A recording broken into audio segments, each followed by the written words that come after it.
Sí, esperamos. Muy buenas noches, colegas, y a todos los presentes. Feliz de contar con todos ustedes. El día de hoy continuamos con el desarrollo de este mini curso de estabilidad de taludes desde cero, con el tema equilibrio límite. El día de hoy tendremos nuestro primer acercamiento de manera general e introductoria en cuanto a aspectos de equilibrio límite. El contenido de la sesión está dividido en 7 puntos. El primero referido a establecer un poco de qué manera se mm, toma en cuenta el efecto desestabilizador en los taludes. La finalidad del desarrollo de la clase del día de hoy va a ser arribar a el conocido factor de seguridad. Sin embargo, debemos de recorrer un cierto camino para llegar a ese momento. Lo primero que haremos será entender que, por ejemplo, aquí se ve en un deslizamiento, sea traslacional o rotacional, hay una masa involucrada. Esta masa ejercerá una fuerza que deberá ser resistida. Entonces, si tenemos un talud en condición estable, se debe mantener un cierto equilibrio. Vamos a mostrar las fuerzas involucradas. Después pasaremos a hacer una descripción de los métodos de cálculo disponibles, para entender este equilibrio, ¿sí? También veremos algunos métodos que escapan al contenido de este curso, como son el método de elementos finitos, por ejemplo, entre otros. Entraremos de lleno a lo que nos trae el día de hoy, que es el método de equilibrio límite. ¿Qué es el equilibrio límite? ¿De qué manera lo vamos a implementar? Inicialmente se hacía a mano y en estos tiempos lo hacemos por medio de software. En particular, el día de hoy veremos la implementación del método en el software libre SSAP del ingeniero Lorenzo Morselli, ¿sí? Por medio de la creación de un modelo básico, vamos a decir la cara externa de un talud y por ahí 2 estratos, ¿sí? Asignar las propiedades y configurar un poco las opciones de análisis, ¿ya? Pero para llegar a esto debemos definir a qué nos referimos con equilibrio límite. Bueno, vamos a ver de que tenemos superficies de falla. Veremos qué es una superficie de falla o de rotura, que bueno, en este caso ya queda bastante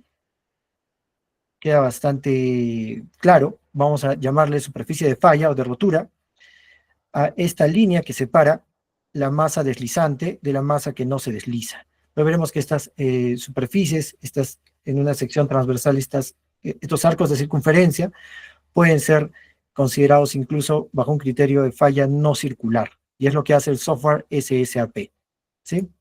Muy bien. Veremos las 2 primeras aplicaciones. La siguiente sesión desarrollaremos los métodos un poco más precisos, denominados como el método de Spencer. El día de hoy haremos la introducción al cálculo por medio del caso de talud infinito. Este es un típico talud infinito, donde se asume que la superficie de falla se extiende indefinidamente, vamos a decir ladera arriba y ladera abajo. Y por último, plantearemos el equilibrio para el caso de un talud, de una superficie de falla circular, por ejemplo, ¿sí? Sin más, comencemos. Muy agradecido por su presencia. Entendamos, en primer lugar, que antes de hablar de equilibrio límite, debemos de tomar en cuenta las deformaciones, los esfuerzos a los que van a estar sometidas las partículas que conforman un suelo, ¿sí? Entonces vamos a decir de que un medio como el suelo se va a idealizar como un medio continuo sometido a ciertas cargas, en donde ya habíamos adelantado un poco esto.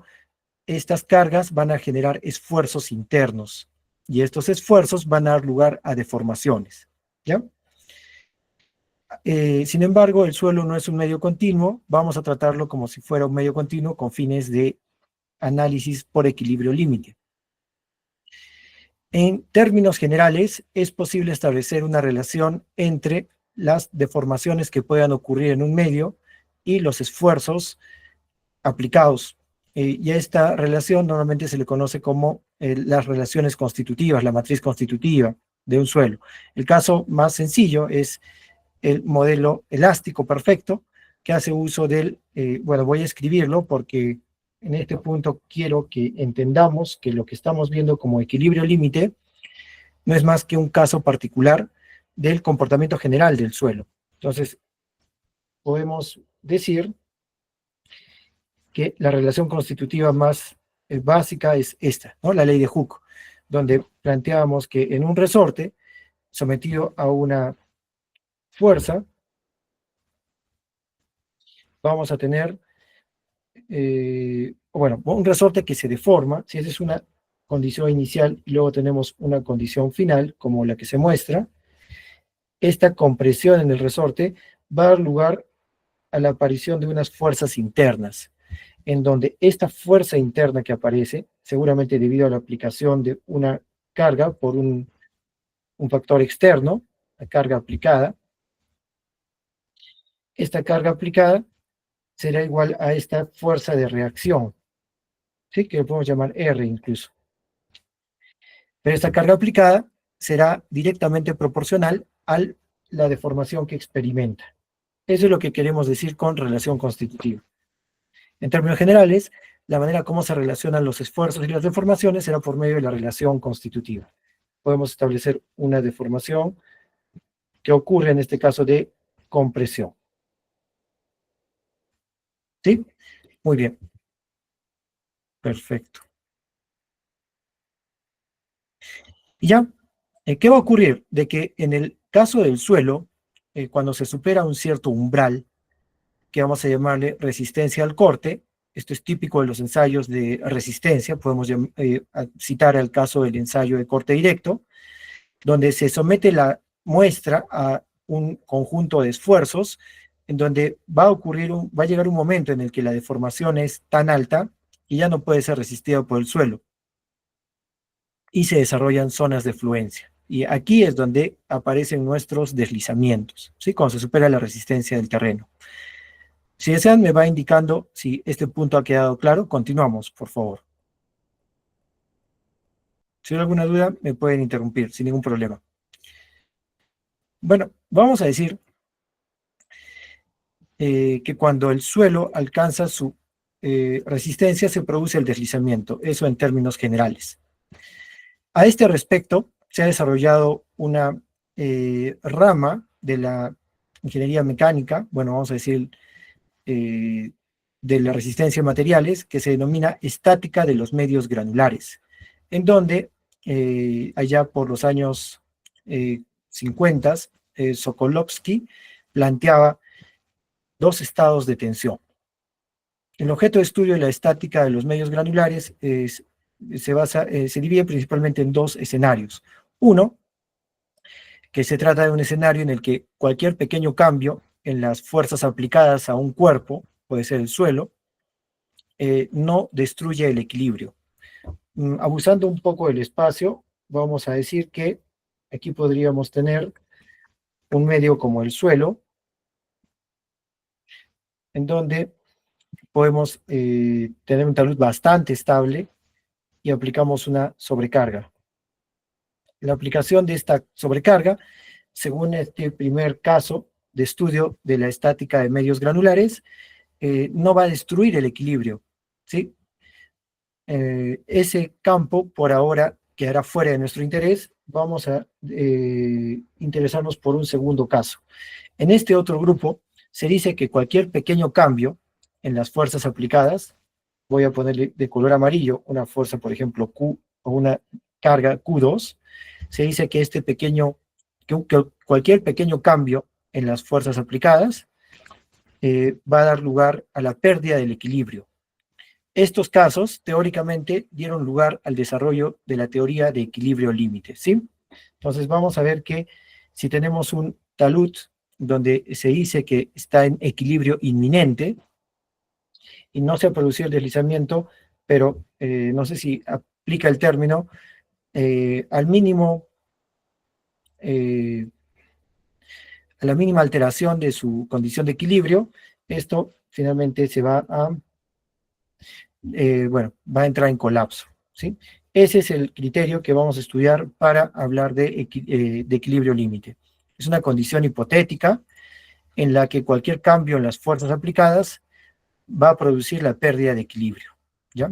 Esto es objeto de estudio, se experimentó un gran desarrollo, vamos a verlo por acá. Bueno, voy a mencionarlo por aquí. Desde el trabajo de Coulomb, ya en el año 1780 aproximadamente, hasta la fecha, y particularmente en la década de 1960, la estática de medios granulares tuvo un gran desarrollo.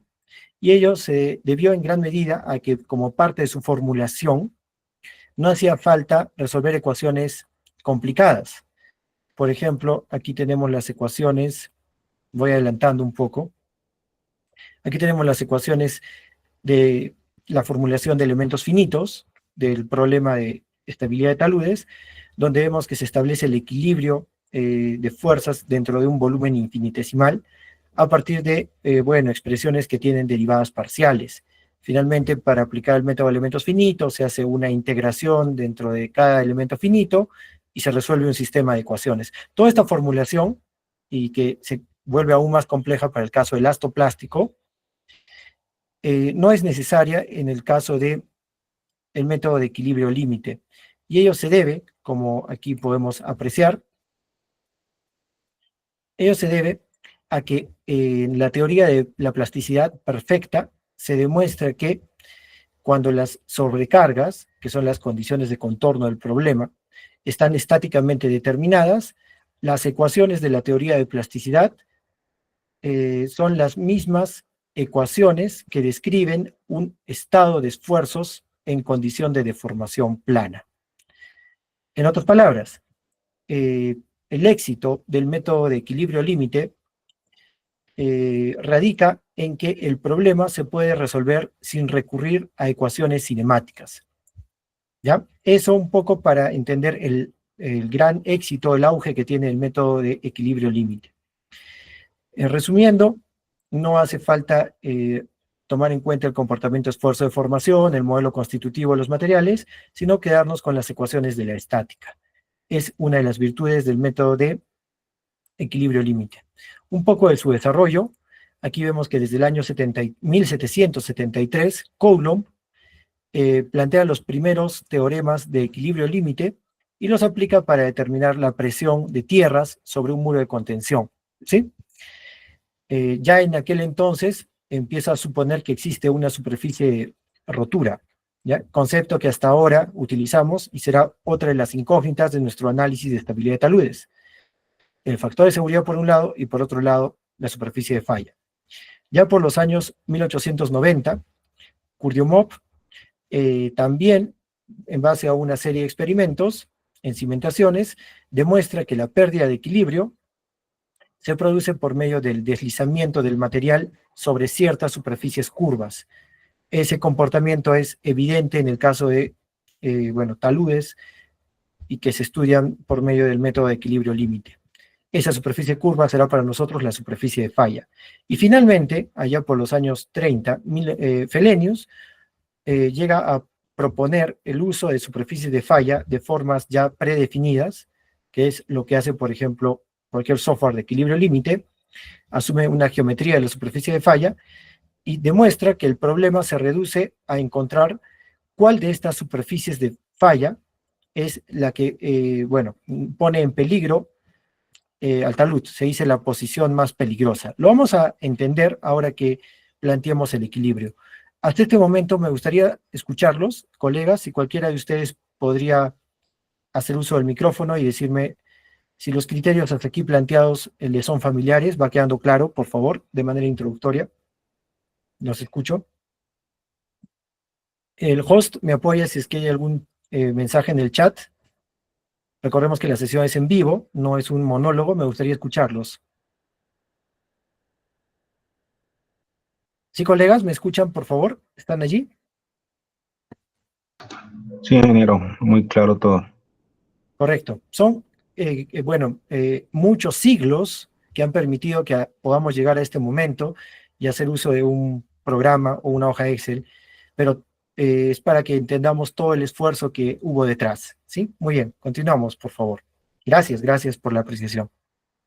Y ya, empecemos a hablar del equilibrio de la masa inestable. Entonces vamos a enfocarnos al estudio de una ladera, por ejemplo, un talud artificial, en donde queremos estudiar la distribución de esfuerzos al interior de la masa de suelo. Entonces, vamos a empezar a introducir una terminología técnica, que el talud es estable cuando, al hacer el diagrama de cuerpo libre, lo voy a marcar de color rojo, mejor,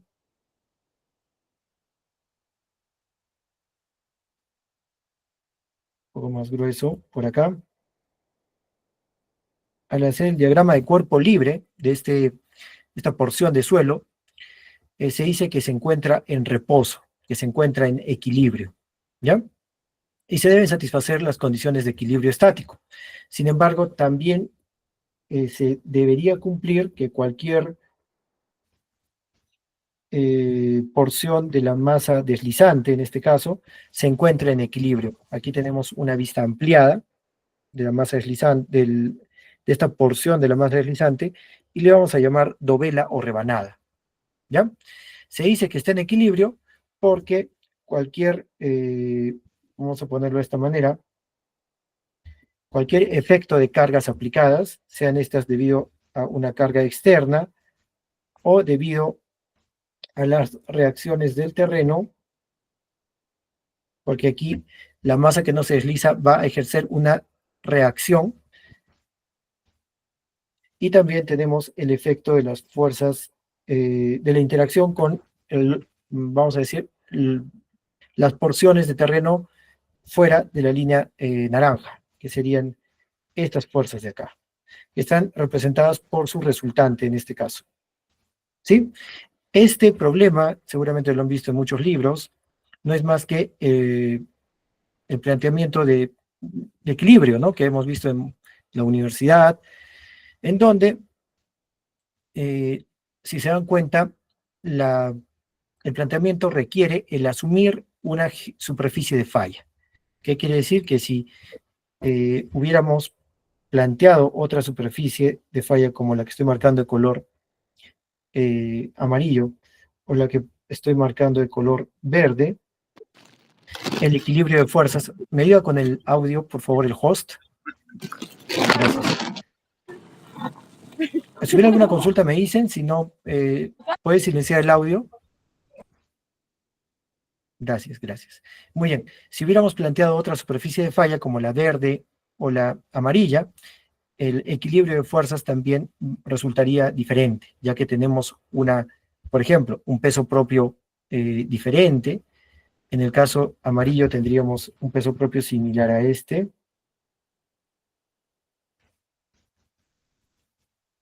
¿Sí? Y en el caso verde, bueno, tenemos un pequeño peso propio. Y bueno, por ahora quise mostrarles de qué manera se establece el equilibrio de la masa deslizante, ¿ya? En donde ya introducimos uno de los objetos de estudio, que será la superficie de falla, ¿ya? Y vamos a comparar las fuerzas o las reacciones desarrolladas en la base.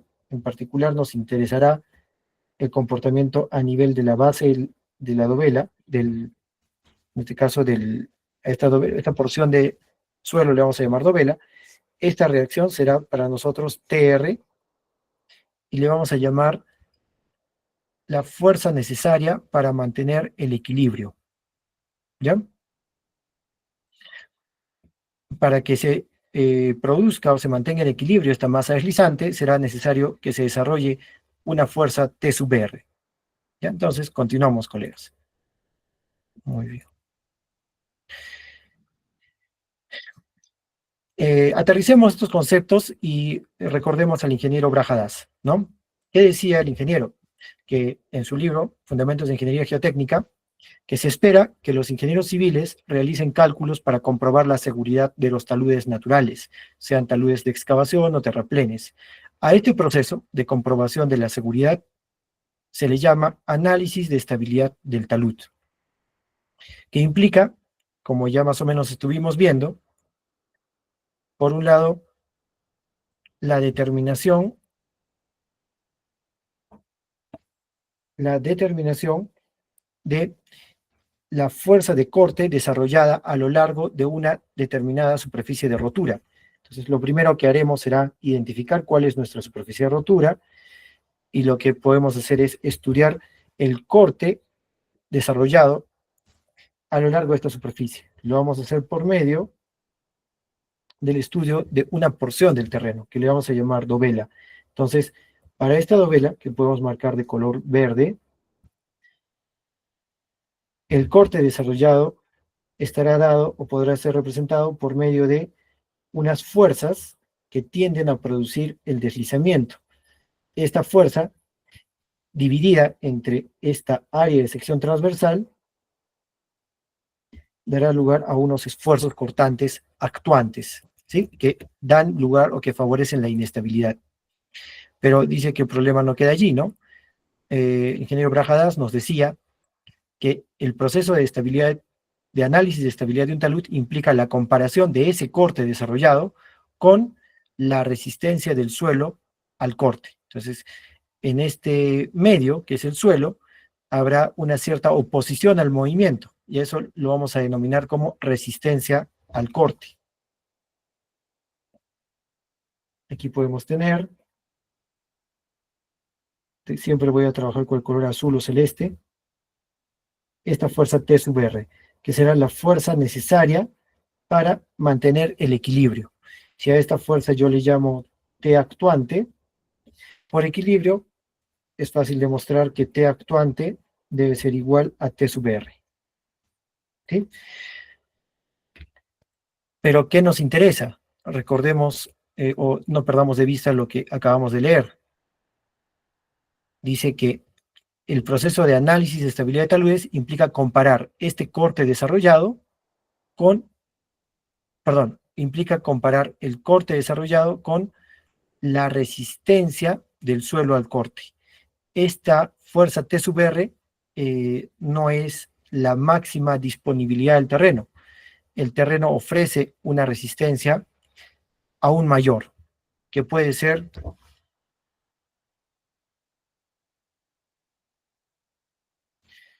por ejemplo, TR max, donde TR max es mayor a T sub R.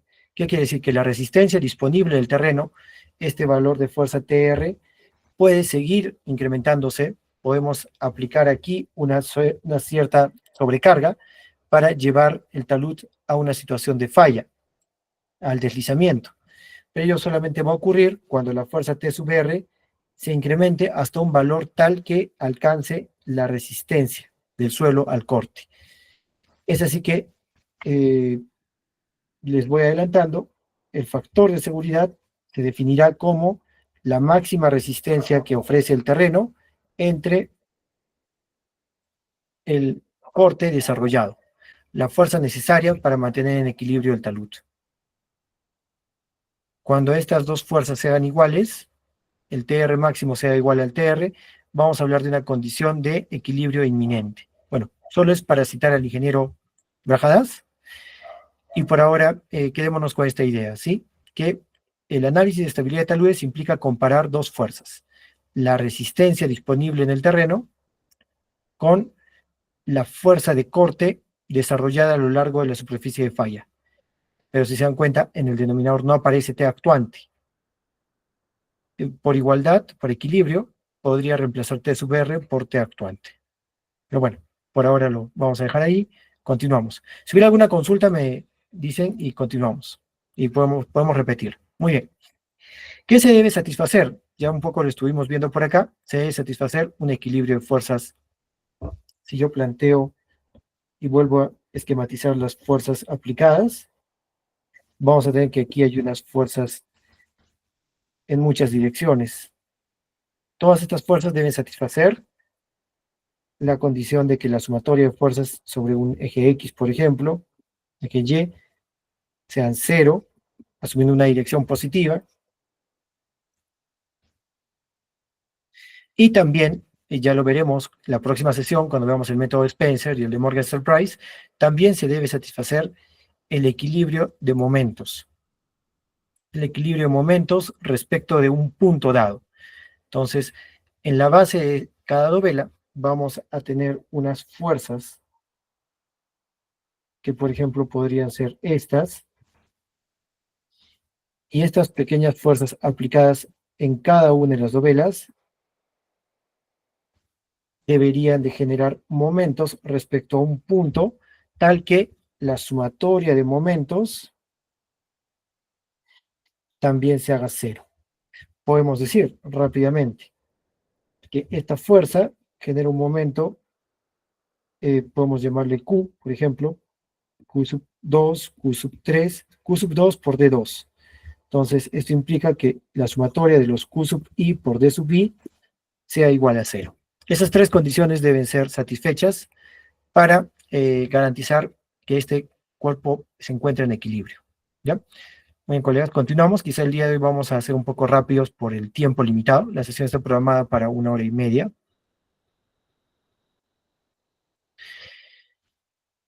Vamos a mostrar que, por ejemplo, tenemos un método de cálculo denominado métodos de cálculo en deformaciones, mal llamado método de elementos finitos, donde, por ejemplo, tenemos algunos software comerciales, como es el caso de Plaxis, o tenemos también FLAC, que permiten el uso de algunas hipótesis para la resolución del problema. Finalmente, la incógnita sigue siendo la misma, el factor de seguridad y la superficie de falla. Aquí tenemos un caso tridimensional, donde también podemos hacer uso de estas herramientas disponibles. Ello nos lleva a presentar lo siguiente, que en general van a existir dos procedimientos para el cálculo de estabilidad de taludes. Ya hablamos de superficie de falla, hablamos de factor de seguridad, ¿ya?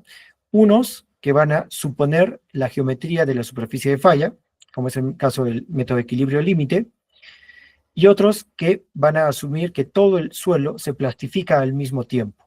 Quiere decir que las propiedades resistentes se van degradando de manera, vamos a decir, conjunta. En base a esta consideración de que se produce la plastificación del suelo, es posible determinar la superficie de falla. Entonces, podemos nuevamente observar que en el método de cálculo por deformaciones se puede generar una cierta superficie de falla que dista de ser circular. En la mayoría de programas disponibles para el cálculo de estabilidad de taludes, se asume una geometría de falla circular. Veremos, bueno, ya no cae fuera del alcance de este curso, pero en el caso del método de cálculo en deformaciones, la geometría que se obtenga es una geometría libre, que no está condicionada a una suposición sobre la forma de esta superficie de falla. Y bueno, hay un tercer grupo que normalmente no se estudia con fines prácticos, que es el caso de análisis límite, en donde se usan teoremas de coto superior e inferior y ecuaciones diferenciales de la teoría de la plasticidad para resolver el problema. ¿Ya? La clasificación ya la estuvimos viendo, nos ocuparemos en lo que resta del día de hoy y mañana, y bueno, la próxima sesión, el día martes de la próxima semana, en los métodos de dovelas o rebanadas. Todos dentro del método de equilibrio límite. ¿Sí? Hay un grupo, hay un método que quizás van a encontrar cuando estén estudiando, que es el método del círculo de fricción. Yo todavía lo apliqué, no es difícil, pero ha caído en desuso y no lo citaremos. Ya hablamos un poco de la sesión anterior. ¿Ya? Perfecto. Si hubiera alguna duda, me indican, continuamos. Habíamos ya adelantado, ¿no?, que estos métodos de cálculo en deformaciones resuelven el problema del equilibrio, este es el equilibrio de fuerzas en X, en Y, aplican el método que se denomina elementos finitos, que no es más que un método numérico para llevar una ecuación diferencial a un sistema de ecuaciones lineales. Por eso se suele confundir los métodos de cálculo en deformaciones con el método de elementos finitos, ¿no?, donde el problema original, se dice la formulación fuerte, estaba dada en términos de ecuaciones diferenciales, y se resuelve el problema en términos de sistemas de ecuaciones, ¿ya? Tenemos otros métodos disponibles, por ejemplo, aquí tenemos el método de Sarma, que permite trabajar con dovelas inclinadas. Aquí podemos ver una dovela, por aquí podemos ver otra, en donde eh, para ciertos casos será más útil que otros. Veremos que para lo que resta del día de hoy y la siguiente clase, trabajaremos con dovelas verticales, como esta que está acá. Este es el método de Spencer, ¿no? Ok, ok. Continuamos. Para no perdernos, el método de Spencer es uno de los métodos denominados precisos dentro del método de dovelas o rebanadas, ya que satisface el equilibrio de fuerzas, tanto, vamos a decir, fuerzas en X, fuerzas en Y y equilibrio de momentos. A diferencia del método de Felenius, que ahora presentaremos, que no necesariamente verifica el equilibrio de momentos, por ejemplo, ¿sí? Y viola al menos una de las ecuaciones de equilibrio. Si hubiera alguna consulta, me parece que han levantado la mano, los escucho. Sí, ingeniero, buenas tardes, buenas noches. Buenas noches. Le saluda de Lima, Perú. Sí, quería hacer una consulta Claro con que sí. respecto al método de equilibrio límite. Ujú. Está subdividido en dos, en exactos y no exactos. En lo que respecta a la rotura planar, está dentro del marco de exactos, y Ajá, todo lo demás dice no exactos, y lo cual es actualmente en todo lo que es geotecnia aplica mucho el tema de aproximados y precisos, ¿no? Spencer, el método Spencer, Felenius, Bichon simplificado, etcétera. ajá. Entonces, yo quería saber cuál es esta diferencia o esta definición entre exactos y no exactos. Ok, ahora lo decimos, no se preocupe. La diferencia entre un método de cálculo exacto y uno no exacto es que la superficie de falla no se puede conocer sin que falle el talud. Si queremos estudiar un talud que no ha fallado, estimaremos la geometría de esta superficie de falla y solo se comprobará una vez que el talud ha entrado en colapso. A diferencia de la rotura planar, recordemos que la rotura planar es uno de los mecanismos de rotura típicos de bancos en roca, en donde las fallas están controladas por las discontinuidades. Voy a esquematizarlo rápidamente, debido a que el tiempo es limitado, pero excelente consulta, en donde podemos ver que, por ejemplo, acá tenemos un talud y tenemos unas ciertas discontinuidades. Entonces, debido a este sistema de discontinuidades, el talud estará condicionado a fallar de una determinada manera. Debido a esta, digamos, trayectoria inducida, o bueno, esta superficie de vamos a decirlo, a este control de la discontinuidad sobre la geometría de la superficie de falla, hablamos de un caso de un método de cálculo exacto, porque al ya conocer la geometría de la superficie de falla, eh, nos evitamos el cálculo de una de las incógnitas. Bueno, es la gran diferencia. Se dice exacto porque ya conocemos la superficie de rotura. Y aquí se dice no exacto porque a priori no podemos conocer la superficie de rotura, superficie de falla. ¿Sí, colega? Sí, correcto, correcto. Listo. Continuamos, por Sí, favor. un poco más claro ya. Listo. Qué bueno. Y ya entramos a definir de manera exacta, o bueno, vamos a decir mucho más puntual, a qué se denomina equilibrio límite. Vamos a llamarle métodos, como vemos, son un conjunto de estrategias que se plantean, métodos de equilibrio límite, aquellos que tienen en común que se basan únicamente en leyes de la estática, en donde lo que buscamos es determinar el estado de equilibrio de una masa de terreno en base a una superficie de falla hipotética. No olvidemos que la falla hipotética viene dada por esta línea, ¿sí? Esta es la superficie de falla hipotética.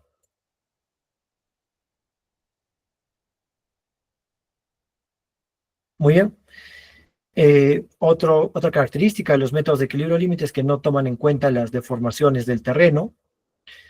Y bueno, se dice que la resistencia al esfuerzo cortante se produce simultáneamente a lo largo de toda la superficie de falla. Eso lo vamos a ver ya cuando entremos a la parte del desarrollo fino, la siguiente sesión. El día de hoy es, tiene carácter introductorio nada más. Y ya, entonces, la finalidad de los métodos de equilibrio límite es determinar una superficie de falla y un factor de seguridad, ¿ya? Donde normalmente la resistencia al corte se va a determinar por medio de unos parámetros que ya hemos presentado, que son la cohesión y el ángulo de fricción. Pero ahora mismo veremos de dónde provienen. Para ello, bueno, he preparado cortesía de la empresa Geolabs, esta animación que nos permite entender el comportamiento del suelo. Este es un suelo particular, no todos los suelos son iguales, y aquí podemos apreciar, vamos a hacer una vista ampliada, que tenemos un dinamómetro que permite medir la fuerza que se puede aplicar a esta masa, bueno, a este medio que es el suelo. Quiere decir que cuando ya no resista más fuerza, el suelo ha entrado en una condición de rotura. Se ha alcanzado la máxima resistencia al esfuerzo cortante. Pero como podemos apreciar, el operador ya marcó un punto y ahora está presto a determinar cuál es la máxima resistencia para esa pesa, ¿no? Para el efecto de una carga perpendicular al plano de rotura.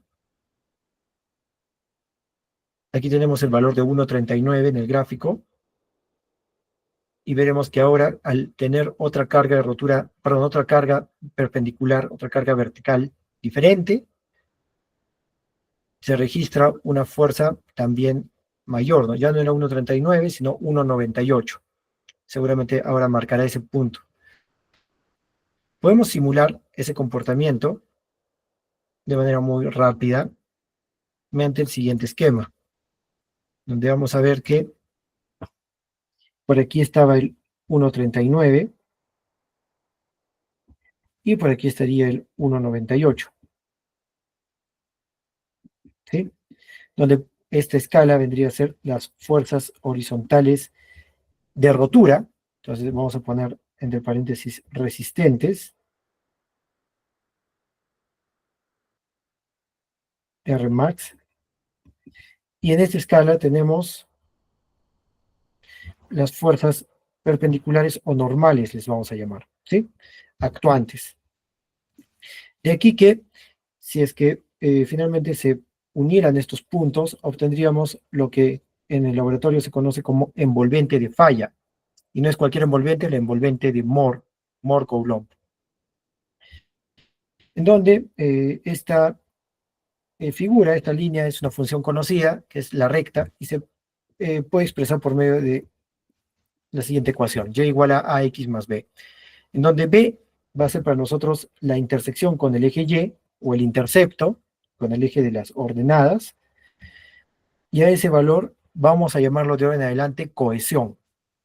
Quiere decir que es la resistencia que ofrece el suelo aún sin cargas verticales o sin cargas perpendiculares al plano de rotura, donde el plano de rotura es esa, vamos a ponerlo por acá, una vista ampliada. Entonces vamos a decir que este es el plano de rotura. Si es que no requerimos ninguna fuerza vertical o una fuerza normal aplicada, y aún así el suelo ofrece resistencia, a esa resistencia la llamaremos cohesión, ¿ya? Y en cambio vamos a llamarle ángulo de fricción al ángulo que forma esta pendiente, bueno, la pendiente de esta recta, donde la pendiente realmente será tangente de phi, ¿no? A o M podría ser tangente de phi por X, donde X serían las fuerzas normales y B sería el valor de la cohesión. Realmente, para que esto sea válido, la gráfica no se tiene que hacer en términos de fuerzas normales, sino de esfuerzos, donde un esfuerzo no es más que la fuerza dividida entre el área, donde el área será lo que voy a marcar de color verde, ¿no? realmente es esta área. ¿Ya? Y lo mismo en el eje de las ordenadas o el eje Y, vamos a tener una cantidad que le vamos a llamar esfuerzo cortante, esfuerzo tangencial tau, letra griega tau, R máximo. Finalmente vamos a concluir diciendo que el criterio de falla de Moore-Coulomb se puede expresar como esfuerzo cortante R máximo igual al valor de esfuerzo normal, tangente de phi, más la cohesión. Colegas, esto sí es importante, quizás sea lo más importante del día de hoy. Me indicarían si queda claro el desarrollo, de dónde sale esta ecuación. Por favor, los escucho. Cualquiera puede hacer uso del micrófono o del chat para continuar. A ver, los escucho, colegas, no sean tímidos. Repito, Es en el claro, sí, experimento... señor. Ay, excelente, excelente, qué bueno. Pero igual, reitero, en el experimento que se muestra, se puede demostrar que para diferentes fuerzas normales vamos a tener diferentes resistencias al esfuerzo cortante. Y ello se expresa por medio del criterio de falla de Moore-Coulomb, que nos permitirá, por ejemplo, ahora lo veremos, el cálculo del factor de seguridad de un talud infinito. ¿Ya? Entonces, vayamos a ello. Listo, muchas gracias por la respuesta. Tienen una consulta. Díganos, para eso estamos. El ensayo que ha mostrado se realiza mediante corte directo, ¿verdad? Esta es una vista de lo que ocurriría dentro del espécimen, ¿no? El ensayo de corte directo, sí. Para un ensayo triaxial. En un ensayo ¿qué triaxial sería? también se van a presentar esfuerzos normales, esfuerzos cortantes, pero con fines didácticos he escogido el ensayo de corte directo para mostrar el comportamiento, ¿sí? Sí, correcto. Listo, listo, gracias. A ver, vamos a, antes de definir o ver el caso de talud infinito, que es casi para finalizar nuestra sesión del día de hoy, vamos a definir qué es el factor de seguridad, ¿ya? El factor de seguridad lo vamos a definir como la relación o el cociente, se dice, entre la resistencia al suelo, la resistencia al corte del suelo disponible, esa resistencia está dada, por ejemplo, por el criterio de falla de Moore-Coulomb, y el máximo esfuerzo cortante de equilibrio, o sea, la fuerza necesaria para mantener en equilibrio una masa. Entonces, vuelvo al esquema que se mostró al inicio, donde tenemos, voy a hacer una vista ampliada. Un segundo. Aquí está. Ya. Donde habíamos planteado que hay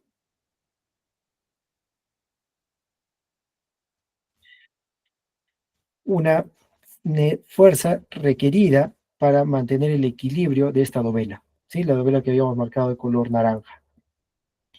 Entonces, de no ser por esta fuerza o esa reacción, realmente es un par de fuerzas, sería también una reacción perpendicular a la base, esta es paralela a la base, que le podemos llamar N. Sin esas fuerzas de reacción, no se mantendría el equilibrio de la masa deslizante, en particular de esa dovela. Entonces, el factor de seguridad busca comparar la máxima resistencia disponible en el terreno, que le podemos llamar TR máximo, entre la fuerza necesaria para mantener el equilibrio. ¿Sí? Sabemos que el caso más desfavorable sería cuando estas dos cantidades sean iguales, el numerador y el denominador. Cuando sean iguales, tendríamos un factor de seguridad igual a 1. Es una condición poco deseable. Entonces, ¿cómo cuidamos la estabilidad física de nuestros taludes? Alejando la fuerza necesaria T sub R de la máxima resistencia disponible. ¿Queda claro ese criterio, colegas?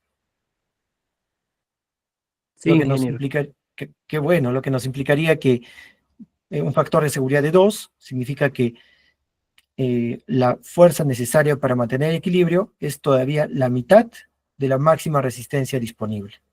Un buen criterio. Muy bien, continuamos.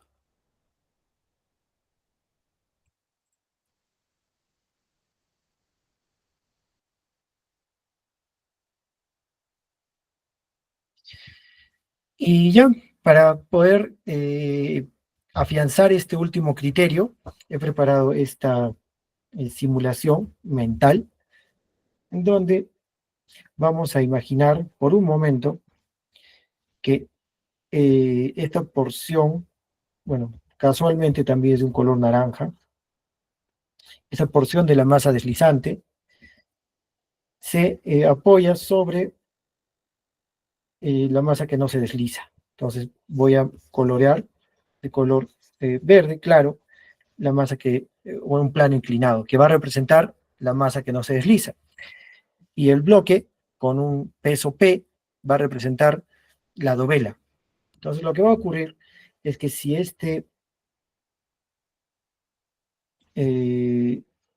interfaz, la base de la dovela, posee una cierta rugosidad, se va a generar, se pueden, digamos, presentar una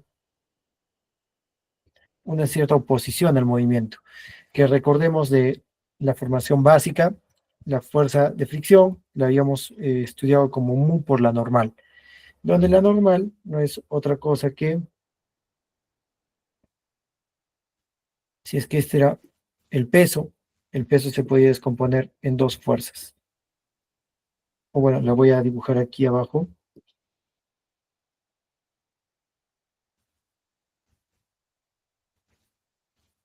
En una fuerza que le podemos llamar T y una fuerza que le podemos llamar N. ¿De dónde? Esta fuerza normal daba lugar, podría ser perfectamente esta fuerza normal, daba lugar a una oposición al movimiento, que es la fuerza F, fuerza de fricción. ¿Sí? Esta fuerza de fricción se genera por efecto de la rugosidad del plano inclinado y de la componente normal del peso. Eso lo tenemos claro. Sin embargo, debido a que el objeto se encuentra en equilibrio y no hay un desplazamiento a velocidad constante, bueno, no hay movimiento del cuerpo, podemos concluir que rápidamente la fuerza de fricción debe ser igual a T actuante. Sí, eso creo que es indudable. Pero hay una inexactitud que podemos corregir, y es que esta fuerza de fricción, mu por la normal, realmente es una resistencia al deslizamiento, porque eso es la fricción, la fuerza de fricción, disponible. Por lo tanto, esta F vendría a ser una fuerza máxima disponible debido a la fricción. De allí, rápidamente vamos a proponer lo siguiente. Si hubiera una fuerza aplicada, que puede ser esta de acá, esta es una fuerza adicional que puede ejercerse por muchos efectos. Esta fuerza adicional, sumada a la fuerza T actuante, daría lugar a una fuerza de fricción 2, donde esta fuerza de fricción 2 es mayor que la fuerza de fricción 1 que tenemos por acá. ¿Eso les queda claro, colegas? A ver si me pueden confirmar. Estamos induciendo que la fuerza de fricción se incremente mediante la aplicación de una fuerza adicional. A ver, ¿me confirman, por favor? Sí, señor. Una inquietud, ¿en qué Claro que libro sí. se puede pues, Les voy verificar a esto? compartir la bibliografía. Por ahí ya cité uno de ellos, que es el libro de Brajadas. Por ahí también tenemos el libro de Duncan. Pero las deducciones que di, bueno, los conceptos que vertí al comienzo están en bibliografía más especializada. Así que tenemos un grupo de WhatsApp. Igual me pueden escribir en la caja de comentarios del video de YouTube, y yo les estaré compartiendo la bibliografía. ¿Sí? Gracias, ingeniero. Ok. Ya, por último, vamos a decir que puede ocurrir que la fuerza adicional, puede ocurrir que la fuerza adicional se haga tan grande, esta fuerza adicional es variable, tal que la fuerza de fricción ya no sea una fuerza de fricción 2, sino ahora se convierta en una fuerza de fricción máxima. Y ello es lo que va a ocurrir en nuestros taludes. Nuestros taludes vamos a evaluar su nivel de estabilidad por medio del factor de seguridad, lo voy a poner acá, factor de seguridad igual a la fuerza FF1 en el denominador, voy a conservar los colores,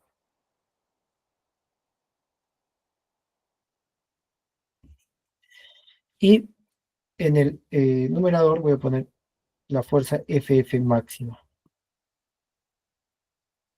Si hacemos una operación muy rápida, podemos decir que si yo multiplico factor de seguridad veces la fuerza T actuante y lo igualo a la fuerza de fricción máxima, debería cumplirse la igualdad, ¿sí? Y ese sería para nosotros por ahora el criterio para establecer la estabilidad de un talud. Que la fuerza FF1, que se requiere para mantener el equilibrio, esta fuerza FF1 requerida para el equilibrio, se encuentre suficientemente alejada de la fuerza FF máximo. O lo mismo decir, que debemos amplificar la fuerza, por ejemplo, la componente del peso que genera el movimiento, una cantidad de veces Fs para igualar la máxima resistencia disponible en el terreno. Ese es el criterio, colegas. Bien, continuamos. No hay ninguna consulta, continúo. Listo.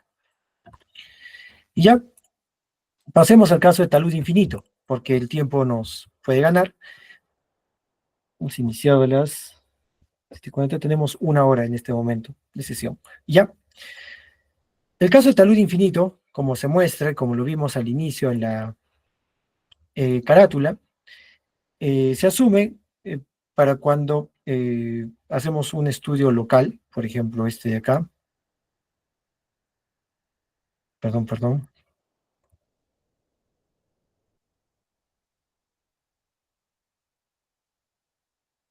Y queremos idealizar el problema. Entonces, ¿qué vamos a tener? Vamos a tener que la superficie de deslizamiento, para esto retiro el zoom, vamos a tener que la superficie de deslizamiento, o perdón, la cara externa del talud es paralela a la superficie de falla.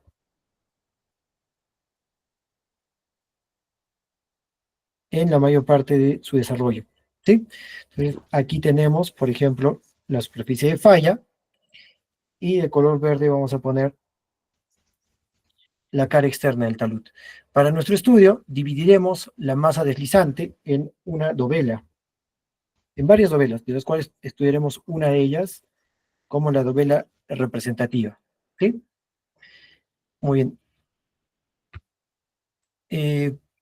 Sin embargo, para poder simplificar el estudio, recurriremos a las hipótesis simplificatorias de Fellenius. Fellenius, que como vimos es el autor de uno de los métodos precisos, bueno, es uno de los métodos aproximados, no precisos, ya que no cumple todas las ecuaciones del equilibrio, indica que las fuerzas que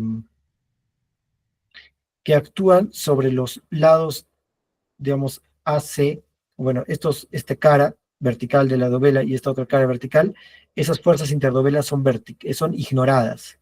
Entonces, la única fuerza que actúa sobre la dovela será su propio peso y eventualmente alguna sobrecarga. Y la reacción viene dada por el efecto de la masa que no se desliza sobre la base de la dovela. Entonces, desde ahora ya acostumbrémonos, porque lo veremos a profundidad en la siguiente sesión. Nuestro interés se centrará en entender lo que pasa con la base de la dovela. ¿Ya? Esta dovela poseerá un determinado peso, dado por su peso específico y el volumen. Y bueno, alguna otra característica muy importante será que forma un ángulo, podemos llamarle alfa, lo podemos llamar aquí beta, con la horizontal, y tiene un espesor h. Con esos parámetros podemos dar inicio a nuestro estudio. Vamos a partir del hecho de que El deslizamiento se produce por un efecto de una carga estática, que puede ser su propio peso. No hay sismo, no hay agua. ¿Ya? Y continuamos. ¿Estas consideraciones están claras para todos? Me indican, por favor. A eso le llamaremos talud infinito. Es decir, se supone justamente Díganos. que no hay actuante por un sismo ni tenemos agua para poder generar los cálculos. Sí, el día de hoy vamos a simplificar los cálculos asumiendo esas hipótesis simplificatorias. ¿Correcto? Es claro, gracias, ingeniero. Ok. Muy bien. Aquí ya tenemos una vista detallada, esquemática, de lo que ocurriría en un talud infinito. Por ahí nos interesa estudiar, eso sí lo voy a hacer muy rápido, les agradecería que tomen atención. Vamos a estudiar lo que pasa, como había planteado, al nivel de la base de la novela. Donde, por ejemplo, si esta es nuestra base, me interesa saber, conocer en primer lugar el factor de seguridad. ¿Cómo calculamos el factor de seguridad? Habíamos dicho la máxima resistencia disponible sobre la fuerza necesaria para mantener el equilibrio. ¿Y cómo podemos calcular la fuerza necesaria para mantener el equilibrio? Si conocemos la fuerza que ocasiona el movimiento, ya que esta fuerza que ocasiona el movimiento debería ser igual a T sub R. Estas son las hipótesis de Felenius. ¿Ya? El denominador queda resuelto por ahora. Podemos decir eso. Para el numerador ya hay que tener algunas consideraciones. Lo más rápido, porque de verdad la duración del video puede traicionarnos, va a ser lo siguiente. Si tenemos el criterio de falla de Moore-Coulomb, que la resistencia al esfuerzo cortante, ¿qué quiere decir, no? Que estas, que al producirse el movimiento en esta dirección, ¿sí? Van a aparecer, claro, van a aparecer pequeños esfuerzos que se oponen a ese deslizamiento. El valor de esos esfuerzos será tau R máximo, que depende de las fuerzas normales aplicadas, o los esfuerzos normales aplicados. No sé si pueden hacer la analogía entre lo que vimos en el ensayo de corte directo en la cajita de corte y lo que va a ocurrir en un talud. ¿Me confirman, por favor? Los escucho. Vamos a calcular esta máxima resistencia disponible del terreno, que es el numerador de nuestro factor de seguridad, a partir del conocimiento de, por ejemplo, los esfuerzos normales que actúan sobre la base de la dovela. A ver, ¿me confirman? Los escucho, colegas. Sí, señor, es claro. Listo. Y ya, rápido me dirán, esa fuerza la calculamos como, vamos a decir, TR máximo es igual al esfuerzo multiplicado por la longitud, bueno, el área sobre la que actúan, que vamos a decir por ahora la longitud de la base, delta L, por 1, una profundidad perpendicular a la pantalla. Al hacer esa operación, lo que tendríamos sería esfuerzo normal por delta de L, tangente de phi, más C por delta de L. Es una operación sencilla, directa, que no requiere mayor complicación, de donde nos favorece también decir lo siguiente, que esta fuerza, o bueno, este esfuerzo normal, se puede calcular dividiendo la segunda de las componentes. Recordemos que el peso se va a dividir en dos componentes, esta fuerza N, entre la longitud de la base. Lo mismo que reemplazar esfuerzo por delta L como N actuante. De allí, la conocida expresión, lo vamos a ver mucho la siguiente clase. El día de hoy busco que podamos entender estos criterios, que la fuerza TR máximo, o TR máxima,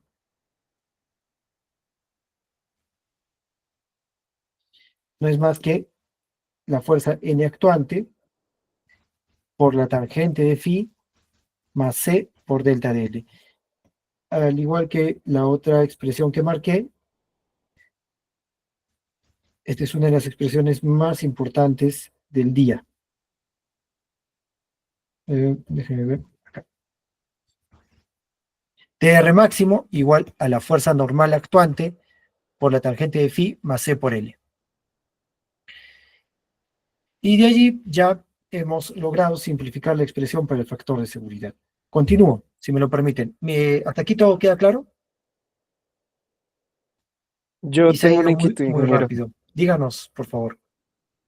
En cuanto a las longitudes, digamos, de esa base, por ejemplo, ¿hay unas longitudes mínimas como para tener en cuenta al momento de evaluarlo? ¿O Vamos con base a qué a... se toma ese Ok, dato? ok. En primer lugar, este caso es un caso hipotético. Muy pocas veces se va a recurrir a esta formulación simplificada.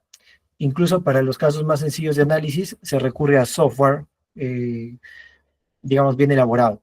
¿Ya? Uno de ellos es el software SSAP. Y sin embargo, se hace el desarrollo y se toma una longitud delta de L, una altura h, con fines, vamos a llamarle esquemáticos. Delta de L debe satisfacer la condición, básicamente, que sea mucho más pequeña que la superficie de falla, la longitud de la superficie de falla total, que puede ser decenas de metros, esto podría ser medio metro, por ejemplo. ¿Queda claro? Perfecto, sí, señor. Vamos a ver en el desarrollo, por ejemplo, cuando hablemos de una presa de relaves o de un talud artificial conformado al volteo, que delta de L se simplifica, incluso sale del cálculo. Así que por ahora no le demos mucha importancia. Y ya lo que vamos a obtener del desarrollo de las simplificaciones que hemos hecho es que el factor de seguridad es N actuante, tangente de phi, más C por delta de L sobre TR. Pero TR también hemos planteado que es igual a T actuante. Incluso, por conveniencia, puedo poner el color del N actuante verde para calcular el factor de seguridad del talud infinito. Nos quedará pendiente expresar N actuante y T actuante en función de cantidades conocidas. Habíamos dicho que estas dos fuerzas son componentes del peso. Y para poder encontrar la descomposición del peso, con riesgo de sobrecargar la figura, bueno, voy a decir que si este es el peso y este es, bueno, estas son las dos fuerzas que nos interesan,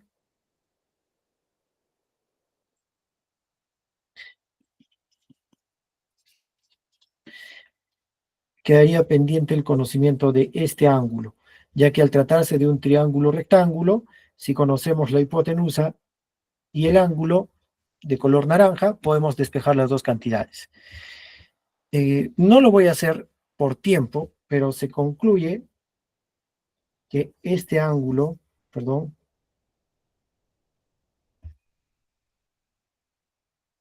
que este ángulo es igual a este ángulo. La construcción geométrica está acá a un costado. Rápidamente lo van a poder revisar, ya que les voy a dejar las diapositivas. Y si este ángulo es el ángulo de inclinación del talud, beta, rápidamente concluimos que la fuerza N actuante, por ejemplo, es W coseno de beta.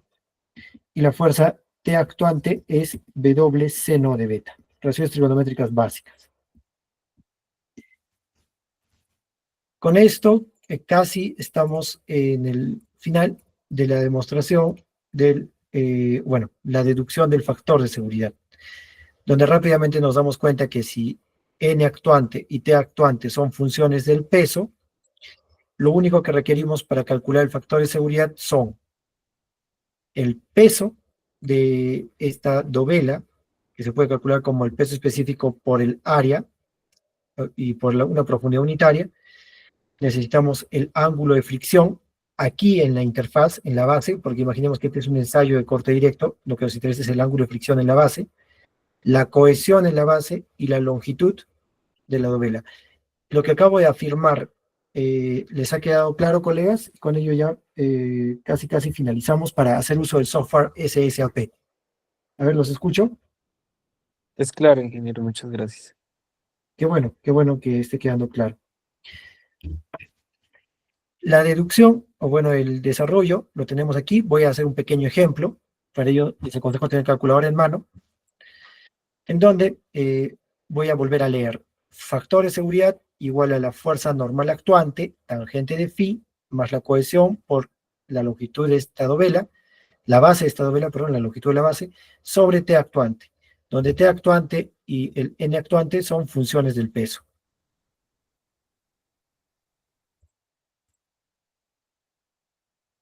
Lo tenemos acá. Rápidamente lo resalto porque nos olvidamos. Entonces, decíamos que el factor de seguridad es la fuerza N actuante por tangente de phi más C por delta de L. Esto será para nosotros delta de L. Es lo mismo. Sobre T actuante, donde ya vamos a decir que N actuante es W coseno de beta, T actuante es W seno de beta, y si tenemos una dovela, y esta altura es H, esta longitud inclinada es delta de L, pero la longitud recta es L, el área de un paralelogramo es H por L. Y el volumen será H por L por una profundidad perpendicular a la pantalla. El peso, por tanto, será peso específico de esta dovela por el volumen. Peso será igual a peso específico por H por L. Donde reemplazamos, voy a hacerlo de otro color.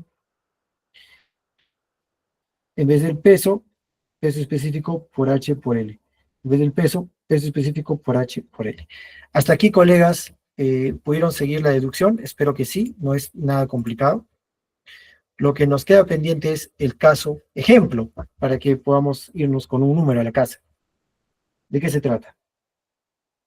Vamos a decir que hay un talud conformado al volteo, puede ser este, con un ángulo de inclinación, vamos a poner un número cualquiera, 25 grados, es la inclinación de este talud con la horizontal, y un material que tiene un ángulo de fricción de 32 grados. Este resultado lo obtenemos del laboratorio. Por ahí nos piden nuestra opinión, si es que este talud es estable o no. Vamos a decir que, en primer lugar, si la cohesión de este material es cero, se va a comportar como un talud infinito. La primera consideración que debemos tener. En segundo lugar, el factor de seguridad lo calcularemos para la consideración, o bueno, la deducción que acabamos de hacer, en donde notemos que esta expresión se convierte en esta cuando la cohesión es igual a cero. ¿Sí? Este término desaparece. Y podemos notar que los términos peso específico por H por L se simplifican. Y lo que nos queda es que el factor de seguridad, eso sí ya lo escribo como solución del problema, factor de seguridad será tangente del ángulo de fricción sobre, paso a dividir el coseno, tangente del ángulo beta. Me encantaría que pudieran decirme el resultado.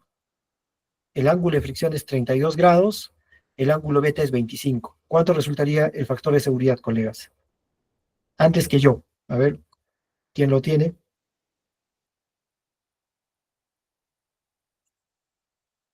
¿Los escucho?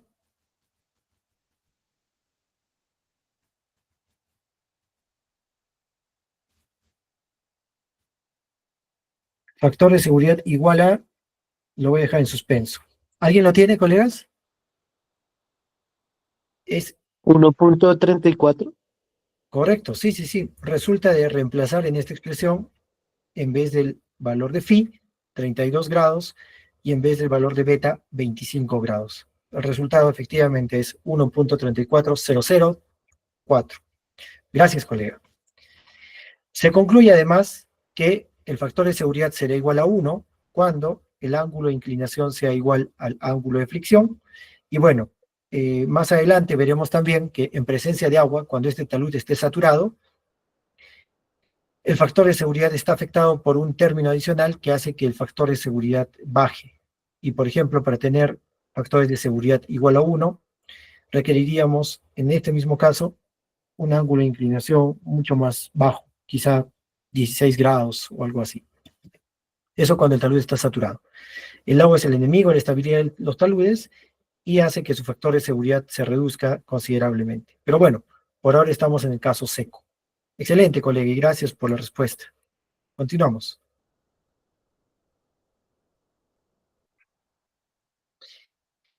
Veamos, antes de pasar al uso del software SSAP, para lo cual el programa está disponible en línea, lo vamos a descargar y lo vamos a instalar todos juntos.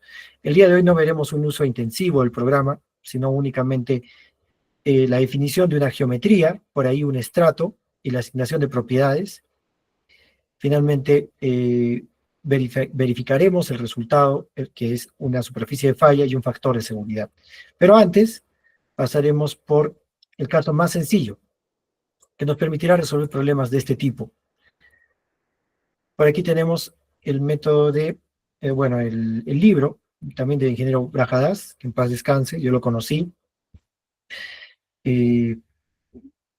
Una biblioteca, de verdad, mi mayor admiración, y respetemos su memoria, donde él propone este ejemplo y dice que para el talud que se muestra en esta figura, se pregunta, ¿no? ¿Cuál será el factor de seguridad contra el deslizamiento para una prueba de deslizamiento superficial AC? Entonces, aquí tenemos el punto A, punto C, nos preguntan para esa superficie de falla. Recordemos que esto funciona con superficies de falla probables. Entonces vamos a probar muchas superficies de falla, en particular en el ejemplo se nos pide probar esa superficie de falla y nos consulta determinar el factor de seguridad de ese talud. Nos pide utilizar el método de Dovelas ordinario. Lo primero que por ahora vamos a adelantar, ya que esto lo veremos a profundidad en la siguiente sesión, que para el método de Dovelas ordinario será necesario definir una discretización, una división de la masa deslizante en un número de dovelas. Aquí yo estoy sombreando la dovela 6, por ejemplo.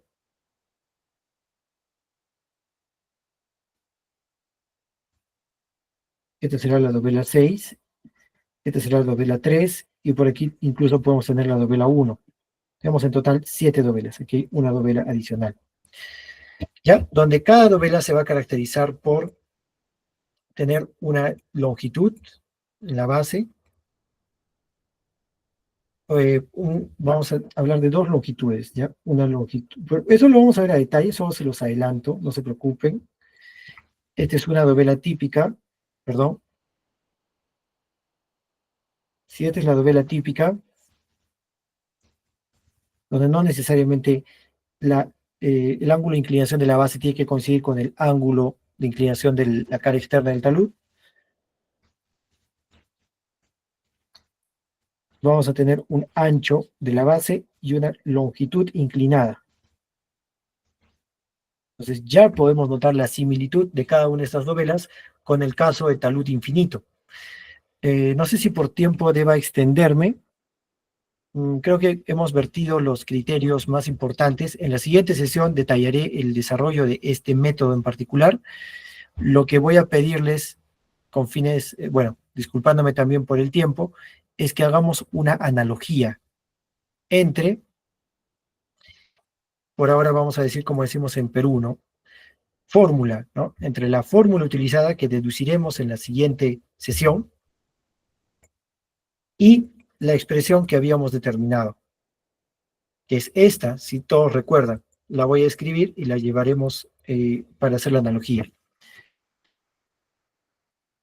Decíamos que el factor de seguridad, perdón,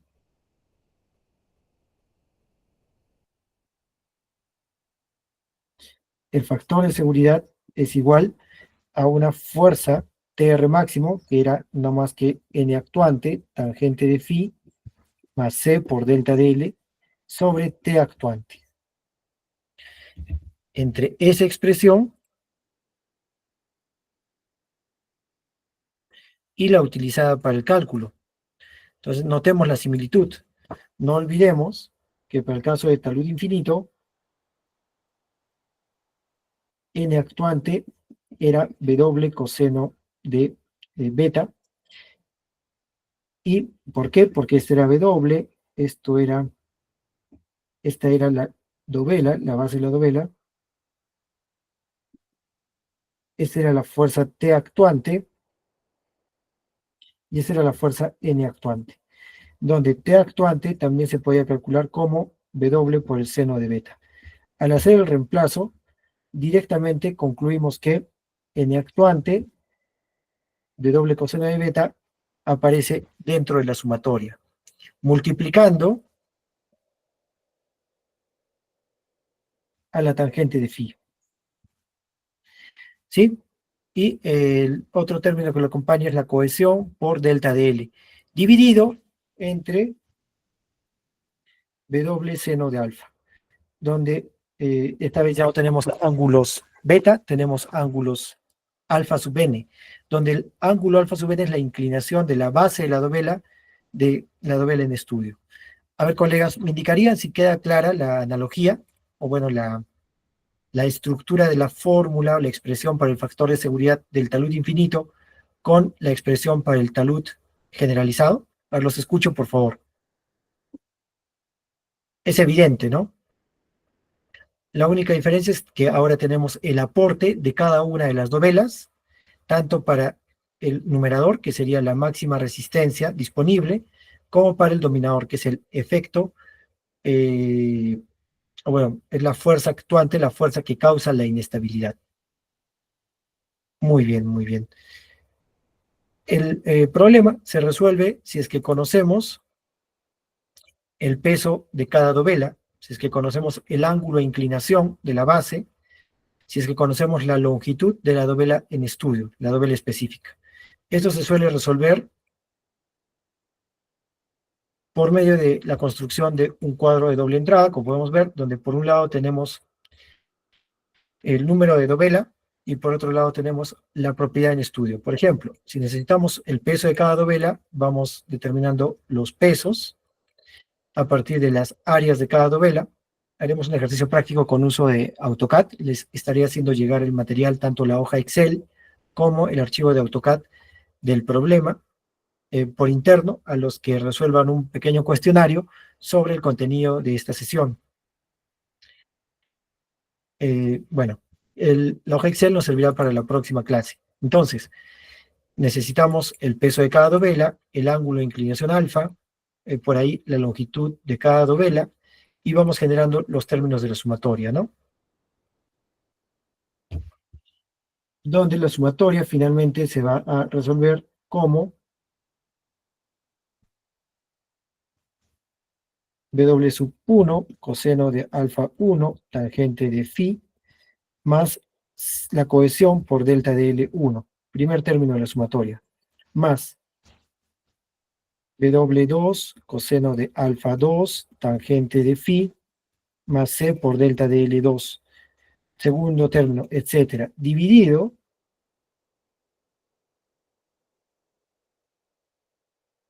W1 seno de alfa 1 más W2 seno de alfa 2 más etcétera, etcétera.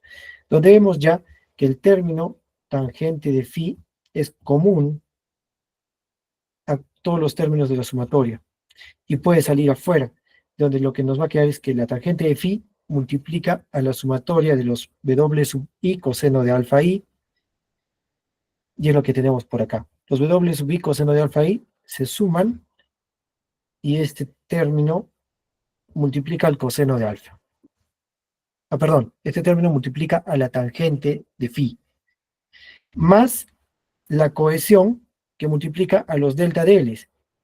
Si estos son los delta de L, por acá tenemos la sumatoria de los delta de L, que es 3097, que multiplica al valor de la cohesión, dividido entre la sumatoria de los W seno de alfa. Por aquí finalmente tenemos los W seno de alfa y la sumatoria es 763, que está acá.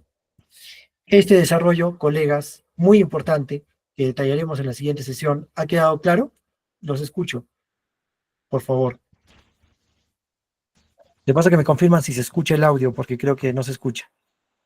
Sí, señor, se escucha bien y queda claro. Sí, ingeniero, claro. Correcto. Qué bueno que haya quedado claro. Y de esta manera, lo que hace cualquier programa, que sea que asuma superficies de fallas circulares o no circulares, es encontrar el factor de seguridad para una superficie de falla hipotética.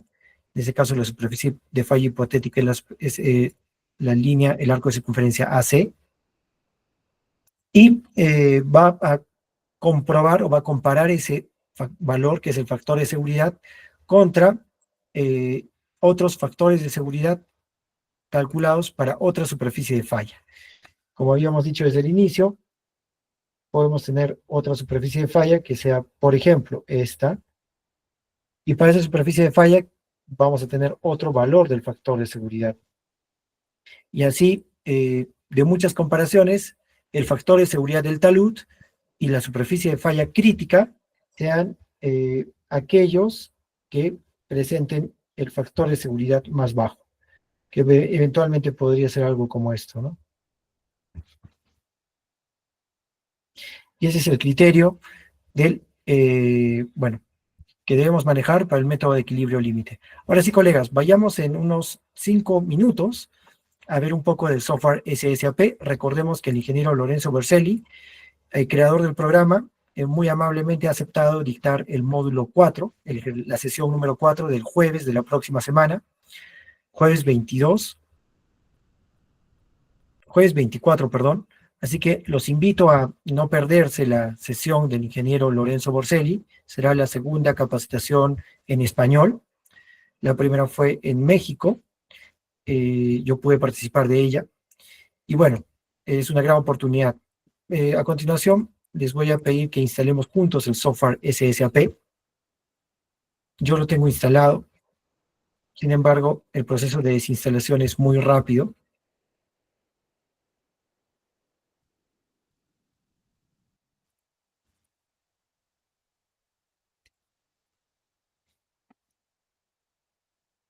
Tiene su propio desinstalador.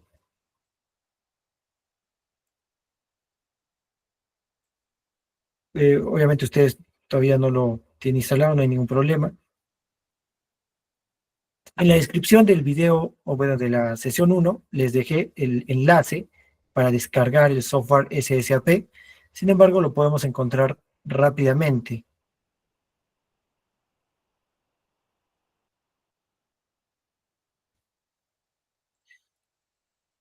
Nos vamos a cualquier navegador. En este caso yo tengo el Microsoft Edge. Yo siempre lo busco de esta manera, SSAP Berselli. En la descripción de este video dejaré también el enlace para descargar, para dirigirnos a la página web.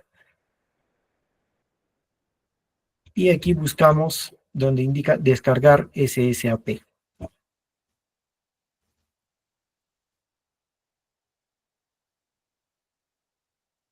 ¿Sí?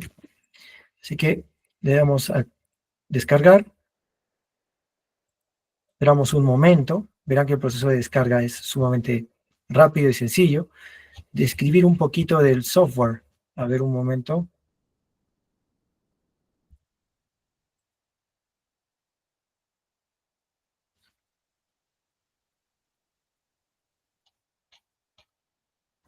Bueno, nos vamos aquí a Setup.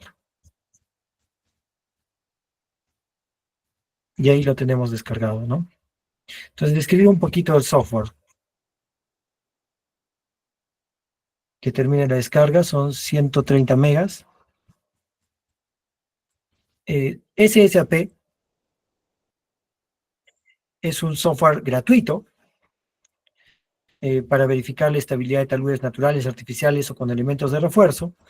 Una herramienta avanzada desarrollada en más de 30 años de trabajo por el ingeniero Lorenzo Berselli, que proporciona a los usuarios un conjunto de herramientas originales para realizar comprobaciones de estabilidad en profundidad utilizando métodos de cálculo rigurosos, los que hemos llamado precisos, ¿no? Entre ellos el método Spencer, el método Monster-Price, basados en equilibrio límite. y motores innovadores para generar y buscar superficies con el factor de seguridad más bajo. ¿Sí? Un poco para que se note mientras va completando la descarga, para conocer un poco del software SSAP. Y bueno, el programa es gratuito, no requiere licencia, software libre, que está permanentemente siendo actualizado por el ingeniero Lorenzo Borselli. Me parece que la última revisión fue de julio de este año. Aquí está, versión 6, incluso de agosto, ¿no? Septiembre, octubre, el 9 de agosto del 2024. Parece un poco extraño que demore, está completando la descarga. Un momento, por favor. Debe ser por la cantidad de conectados. Me indican si pudieron descargar el programa, colegas. ¿Se ubicaron? Les voy a Sí, compartir señor, el está enlace. en proceso. Qué bueno, qué bueno. Les voy a compartir este enlace, como estamos en una reunión, en la caja de comentarios.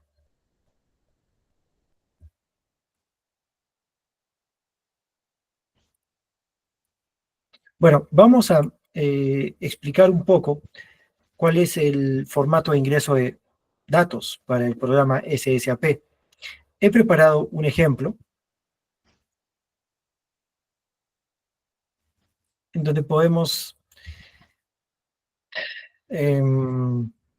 identificar algunos elementos del modelo.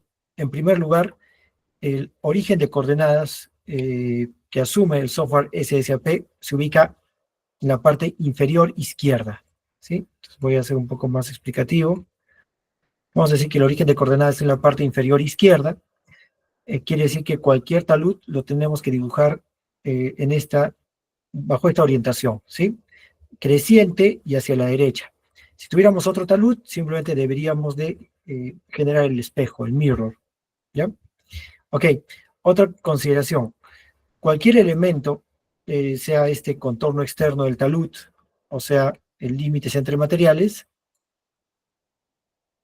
esto va a definir la estratigrafía, debe tener coordenadas positivas, quiere decir X mayor que 0 y Y mayor que 0. No se admiten, por ejemplo, límites entre materiales por acá, ni tampoco se admite una geometría del talud por debajo del eje X o por debajo del punto Y igual a 0. ¿Ya? Otra consideración para el modelo es que el contorno del talud se define únicamente mediante una polilínea que va a representar la cara externa, que tiene una coordenada de inicio. En este caso la coordenada de inicio será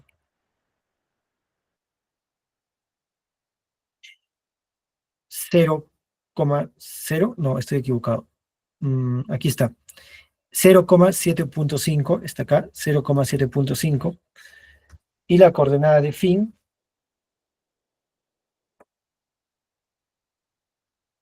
está acá, tendrá coordenadas 25 en X, 12.5 en Y.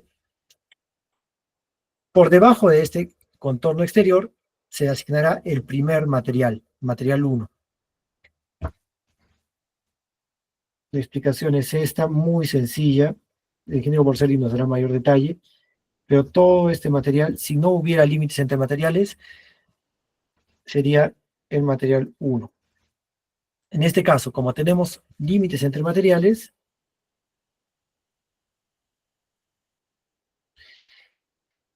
por ejemplo, el primer límite será esta línea de color amarillo, lo voy a marcar.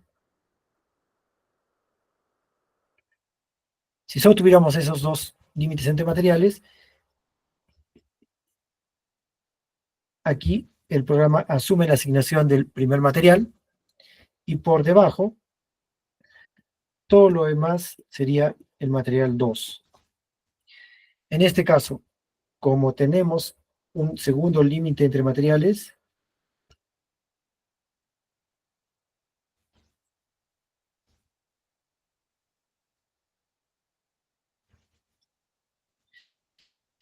que voy a marcar de color naranja. Todo este material, todo este espacio comprendido por encima de la línea naranja, será para nosotros el material 2. Y finalmente, hasta el eje X o Y igual a 0, tendríamos el material 3. Este criterio para el ingreso de datos, ¿ha quedado claro, colegas? Me indican, por favor. Es claro, sí, señor. Y ya, importante que el modelo no se salga de este punto de inicio y este punto de fin. Quiere decir que generaría un problema si es que esta línea se prolongara más allá. Ya, vayamos al ingreso de datos. Voy a asignar unas ciertas propiedades. Bueno, por ahora las vamos a asignar casi de manera arbitraria. Vayamos al programa. Lo tenemos instalado por acá. Le decimos conservar nada más.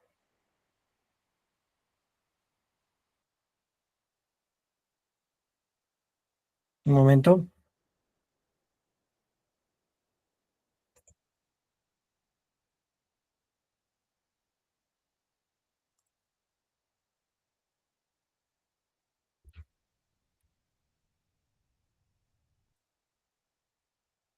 Listo. Bueno, yo voy a crear una carpeta de instalación del programa. Lo pueden hacer conmigo.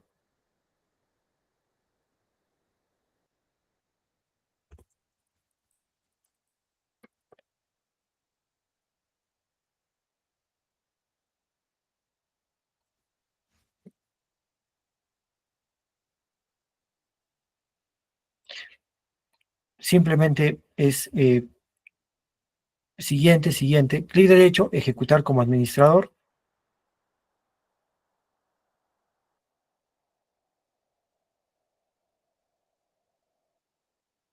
¿Estamos de acuerdo? Sí. Haré algunas modificaciones en el equipo. Le vamos a instalar para todos los usuarios, aceptar los términos del contrato, donde deslinda responsabilidad, cada uno es responsable de los cálculos que realice. Se crea la carpeta de instalación.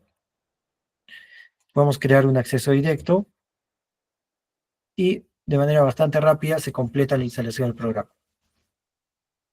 El programa ya nos carga un editor de AutoCAD, un editor de dibujos CAD, que se llama QCAD.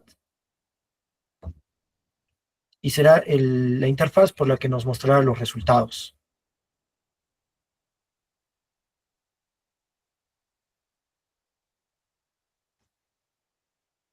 Había preparado un ejemplo para ustedes, permítanme.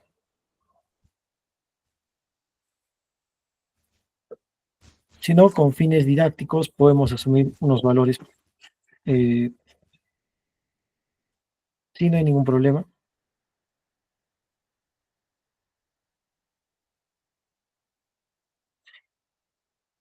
Se compartirá con ustedes este archivo de AutoCAD que se llama Drawing 1, que consiste sencillamente en ya lo abrimos antes, en un dibujo AutoCAD de un talud cuya altura es de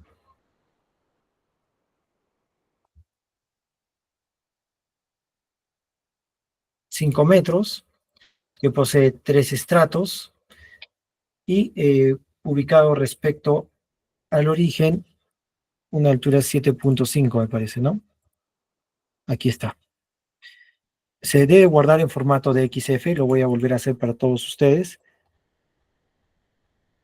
Save as. Lo voy a guardar aquí en una nueva carpeta.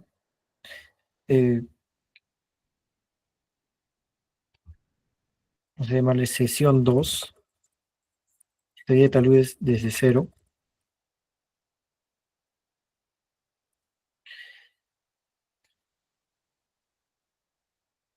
Drawing 1, guardar. Ya está. Lo cerramos.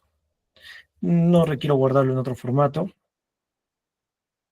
Y ahora nos pregunta si queremos lanzar el programa. Y se lanza.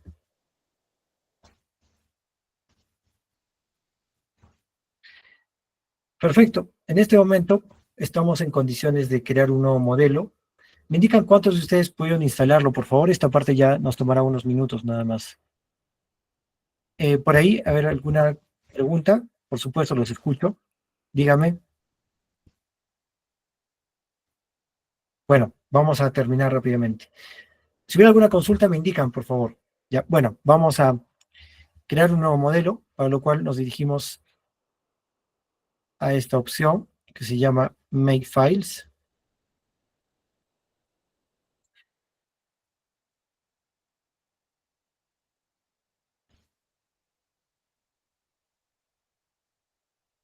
Nos preguntará en qué carpeta deseamos guardar los archivos que se vayan generando. Bueno, yo voy a trabajar en la misma carpeta donde he guardado el dibujo, que se llama sesión 2, estabilidad tal vez desde cero, seleccionar carpeta. Listo. Lo que nos consultará ahora será generar un pequeño archivo para los componentes de la geometría del modelo. Yo le voy a llamar aquí geometría dat. La extensión de estos archivos es .dat. Guardamos. Y ahora nos da la opción de escanear archivos o de importar nodos que van a dar lugar a la geometría desde un archivo de XF. Podríamos hacerlo, lo vamos a hacer, bueno, en el módulo 4, importarlo a partir de un archivo de texto, de las coordenadas, pero ahora importaremos directo desde el DXF. Ok. Y aquí le damos la opción de escanear.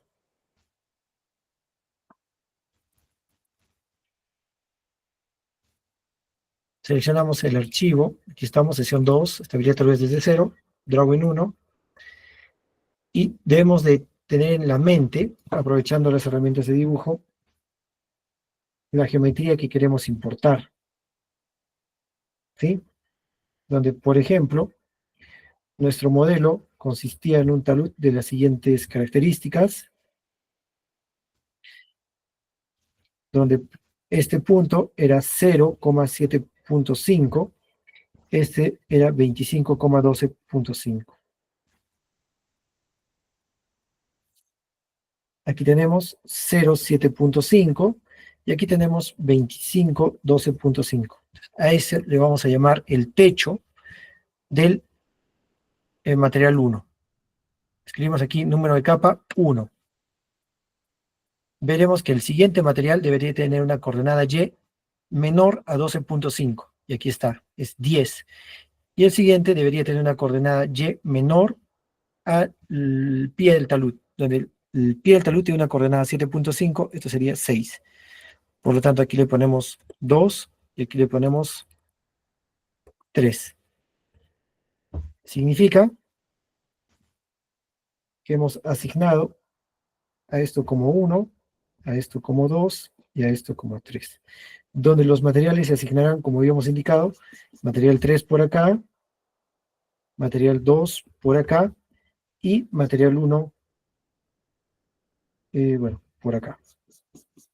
¿Esto queda claro, colegas? Los escucho. ¿Estamos conectados? Creo que se salió. Sí, estamos conectados. Sí, señor, Ah, es claro. Ángel, tenía una consulta, Ángel, a ver, ¿lo escuchamos? Bueno, vamos a continuar rápidamente. Borro las anotaciones y aquí dice estado del trabajo no consolidado. Le vamos a decir, por favor, consolida, ¿no? Y esta vez dice estado del trabajo consolidado, datos consolidados. Guardamos, digamos que se ha completado satisfactoriamente y se ha generado un archivo de texto con las coordenadas de nuestro modelo. Le damos simplemente a guardar y se ha creado la geometría del talud, geometría DAT. Lo que nos queda pendiente es asignar los valores de las propiedades del suelo, un archivo con extensión .geo. Lo volvemos a guardar en la carpeta sesión 2, estabilidad tal vez desde 0, guardar. Y el formato, bueno, la interfaz es muy clara, donde vamos a ponerle, por ejemplo, para el primer material, si teníamos 3 materiales, una cohesión de 10, ángulo de fricción de 35. Para el segundo material, una cohesión de 5, ángulo de fricción de 35 también. Y para el último material, como si fuera un material muy firme, casi roca, una cohesión de 50 y un ángulo de fricción de 30. El peso unitario, bueno, para todos los casos va a ser 18. Para este quizá le podemos poner 19 y este le podemos poner 21 kilonewton por metro cúbico, donde el peso específico del agua es 9.81 kilonewton metro cúbico. Y en el concreto es 24. Procedemos a definir esas propiedades. Para el estrato 1 sería una cohesión de 35, perdón, ángulo de fricción de 35, cohesión de 10. No hay una cohesión no drenada, así que lo dejamos en blanco. Y el peso unitario de 18. Le asignamos el mismo valor para la condición saturada. En este problema no hay agua. Podemos, para la siguiente sesión, el módulo 4, en presencia de agua, le podemos simplemente escribir write layer data. Aquí está. Procedemos a escribir nada más. Y se asignó, o bueno, se creó el primer material. Para el segundo, cambiamos y ponemos que el ángulo de fricción es 35, la cohesión es 5 y el peso unitario es 19. El ingreso de datos está quedando claro, colegas. Recordemos que solo tiene fines didácticos. El ingeniero Lorenzo Borselli es el experto en el uso del programa, pero por ahora para ir familiarizándonos. Y escribimos los valores. Y por último, vamos a poner un ángulo de fricción de 30, cohesión de 50 y peso unitario de 21. Y escribimos. Con ello ya el programa almacena los valores y vamos a guardar. Con esto tenemos los ingredientes para generar el modelo. Simplemente le vamos a, como está aquí, ensamblar modelo. Viendo que todo está correcto, no hay agua, no hay sobrecargas, no hay anclajes ni geosintéticos, entre otros. Continuamos. Y le ponemos un nombre. Le vamos a llamar modelo Talut 01, si desean, mod.mod. Se ha guardado con éxito. Nos hace un reporte de errores que dice que no hay ningún error. Y de inmediato podemos correr el cálculo. Así que recordemos que el resultado de un análisis de estabilidad tal vez es el factor de seguridad y la superficie de falla más crítica, la superficie probable más peligrosa. Entonces salimos del generador del modelo, del Makefiles, y nos dirigimos aquí donde dice Read Model. Le damos a clic y cargamos, ¿no? Dentro de nuestro, desde nuestra carpeta curso corto de estabilidad taludes, sesión 02, modelo talud 01 mod. ¿Está? Hemos cargado el modelo, se ha cargado sin problemas, ok. Lo podemos previsualizar para verificar que se haya generado el modelo de acuerdo a nuestro interés.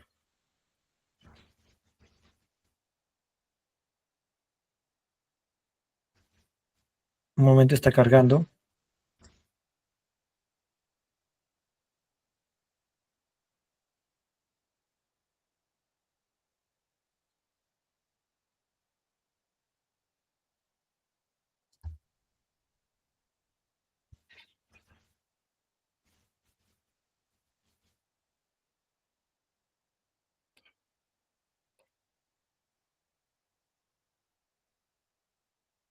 Entonces que la memoria está un poco llena, ahí esperemos, ahí se cargó. Ya, ese es el formato de generación del modelo, ¿no? Que se puede muy fácilmente descargar a AutoCAD. Vemos que se han asignado los materiales, el material 1, el material 2 y el material 3. Esta es la cara externa del talud, son los estratos. y las propiedades del modelo son las que se muestran, ¿no? Como queríamos, el estrato número 1 tiene 10 kilopascales de cohesión, el estrato número 2 tiene 5 y el estrato número 3 tiene 50. Le vamos a cerrar. Y ahora vamos a configurar el análisis.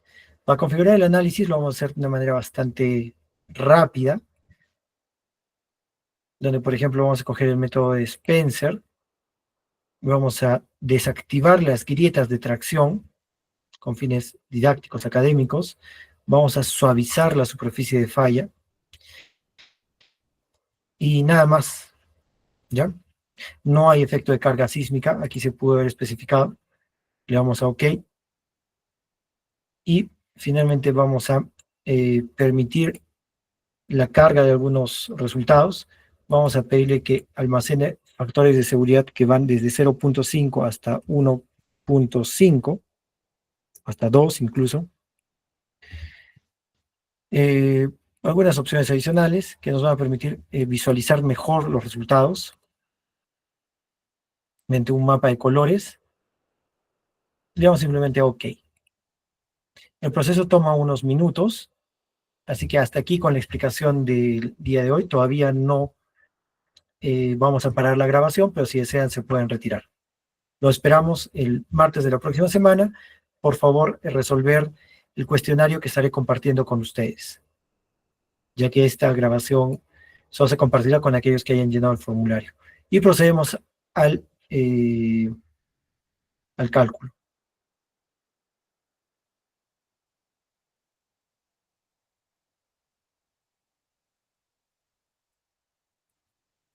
Si me dejaron alguna pregunta en la caja de comentarios. No hay preguntas, pero solo algunas. Dicen que pues no han podido instalar algunos. Es muy sencillo, como pudieron ver.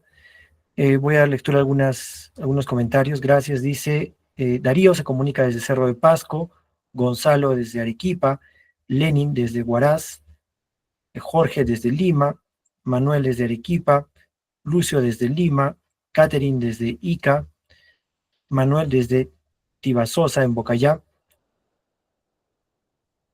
Y bueno, el programa tiene dos opciones, en español y en italiano. Bueno, en inglés y en italiano, ¿no? No sé si por acá lo vamos a ver. Si Nilo tiene alguna consulta, aprovechemos que, bueno, tenemos una pequeña pausa. Ángel también nos saluda desde La Libertad. Díganos. Ingeniero, buenas. Sí, quería hacer una consulta. En los archivos que nos compartió en el correo de la presentación de la sesión 1 y el video, no se pueden descargar en la máquina, ¿no? Claro, solo les he compartido las diapositivas en versión de, bueno, en calidad de lector. Sí. No se puede imprimir, ¿no? No se puede para tenerlo como registro. Igual el video tampoco se puede descargar. Pueden generar capturas de pantalla y es perfectamente imprimible.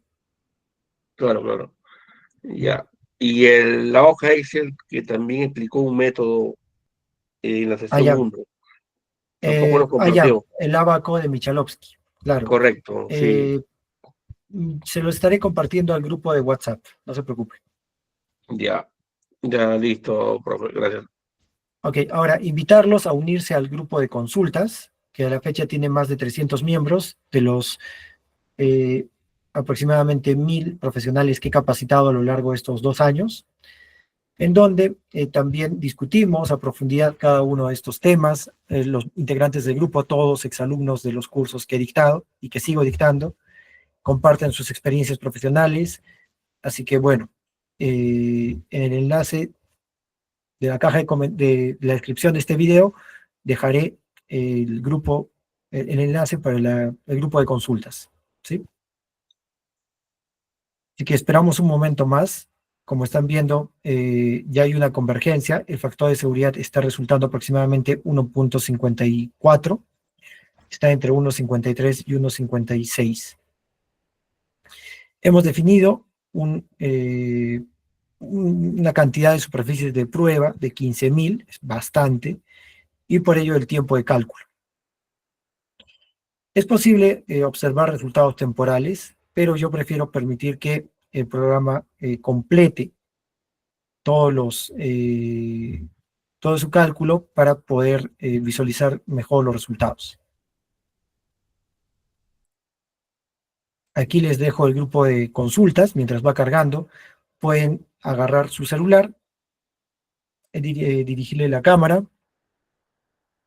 y les va a aparecer una opción ahí de QR. De esa manera se pueden unir al grupo de consultas, donde compartimos mucha más información. Un momento nada más para poder culminar con la sesión del día de hoy. Este minuto adicional dejaré en pantalla el enlace QR, bueno, el código QR del grupo de consultas. De antemano, muchas gracias por llegar hasta el final de este video y los invitamos a seguir profundizando, a seguir compartiendo todo lo que aprendan, ya que todos tenemos algo para aprender, pero mucho por enseñar.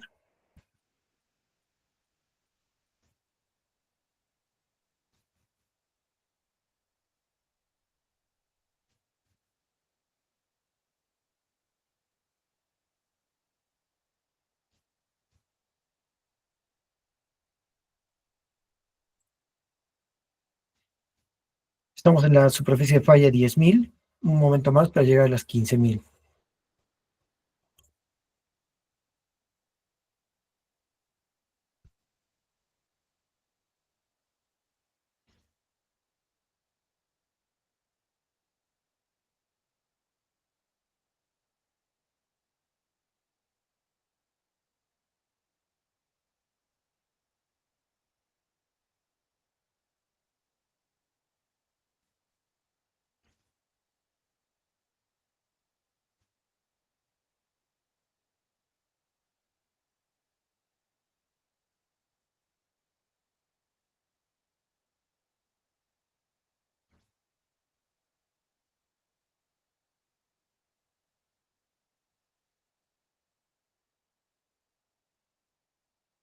Allá, si desean, en este momento pueden adelantar el video para los que estén viendo el video grabado en YouTube.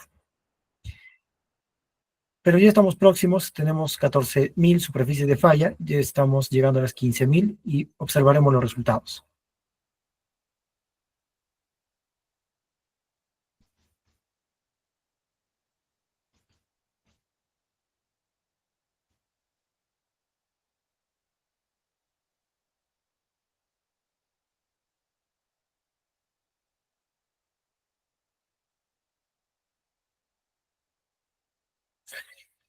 Listo. Vamos a ver los resultados más básicos. Son las 10 superficies de falla con el menor factor de seguridad. Aquí en View Graph of Surfaces.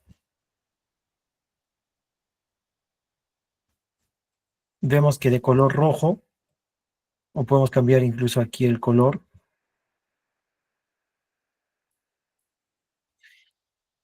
se marca la superficie de falla más crítica. ¿Sí? Se han evaluado muchas superficies de falla. Software SAP tiene la ventaja de trabajar con superficies de falla no circulares. Es una falla a pie de talud prácticamente. Y su factor de seguridad resultó de 1.53. ¿Sí? Ahora, si quisiéramos un mapa de colores, vamos aquí a generar mapa de factores de seguridad local. Esperamos unos segundos.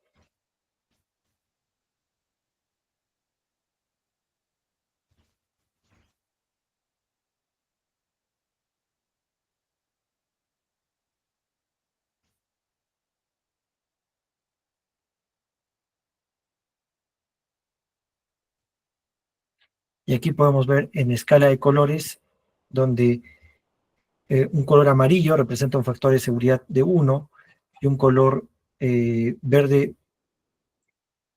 oscuro o casi azul representa un factor de seguridad de 2.5. Podemos ver que los factores de seguridad predominantes del talud están en el orden de 1.5 a 2, incluso 2 punto algo, ¿no? 2.4, 2.5. Con ello, Colegas, finaliza mi exposición del día de hoy. Los invito a participar de la siguiente clase, donde veremos desarrollo matemático, el método de Spencer, método de Bishop, el método de Felenius, la parte que no hemos visto el día de hoy. Y los invito a participar de la sesión en vivo del ingeniero Lorenzo Borselli, creador del software, la próxima semana, el día jueves. Sin más, me despido esperando que les haya gustado. Hasta una próxima oportunidad. Por favor, suscríbanse. Tenemos muchos más videos para ustedes. Muchas gracias. Con el host podemos finalizar la grabación ahora. Gracias, ingeniero. Todo